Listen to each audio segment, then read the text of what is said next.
in the state of Florida, we are today moving into what we initially called Phase 3. And what that'll mean for the restaurants is that there will not be limitations from the state of Florida. And in fact, we're also cognizant about the need for business certainty. There have been some local closures and other types of restrictions, and so the order that I'm signing today will guarantee restaurants operate, will not allow closures. They can operate at a minimum of 50% regardless of local rule, and then if a local restricts between 50 and 100, they've got to provide the justification, and they've got to identify what the costs are involved with doing that are.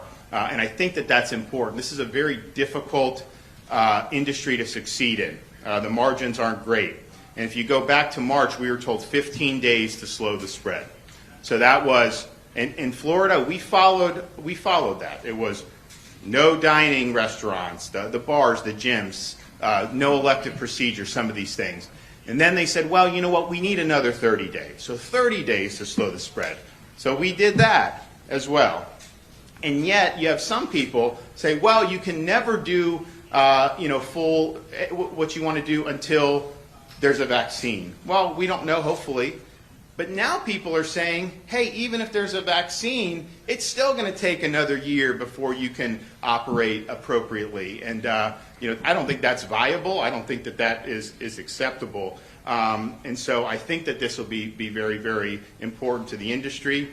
And it also will be a recognition that they have worked as hard as anybody to create safe environments. In fact, the idea that government dictating this is better than them making these decisions so that their customers have confidence, I think is misplaced. And I've gone to many restaurants over the last many months, and they take this obligation seriously. They want customers to have confidence, and so they have every incentive to want to do that going forward. We're also saying in the state of Florida, everybody has an opportunity and the right to work. Every business has the right to operate. Some of the locals may be able to, they can do reasonable regulations, but you can't just say no. You can't say no after 6 months and just have people twisting in the wind. And so I think that that's another important principle.